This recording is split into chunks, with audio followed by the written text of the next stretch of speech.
I am missing you so much. हाँ, मैं आपको एक बात बताऊं, इस बार मैंने अकॉर्डियन सीखने के लिए एक बहुत ही अच्छे फनकार का इंतखाब किया है। जब आप उससे मिलेंगे तो बहुत खुश होंगे। ओके, आई लव यू पापा। I say I love you and I am missing you. See you, bye.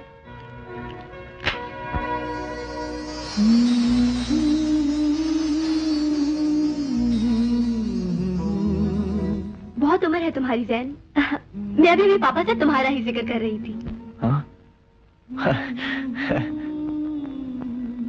मेरा नाम मेरी गैर मौजूदगी में आपकी जुबान पर आया है। ये तो मेरी खुशनसीबी है। अगर तुम अकॉर्डियन प्लेयर ना होते तो शायर होते। खूबसूरती को देखकर खूबसूरत लफ्ज तरतीब देने वाले को शायद लोग शायरी कहते हैं। अच्छा, अभी शायरी छोड़ो और मुझे अकॉर्डियन सिखाओ। Why not? पकड़ो। ऐसे ऐसे। ठहरो। तुम यहाँ से पकड़ो। turn around. ऐसे। It's so heavy. हाथ यहाँ रखो। ऐसे। ओके। Ooh.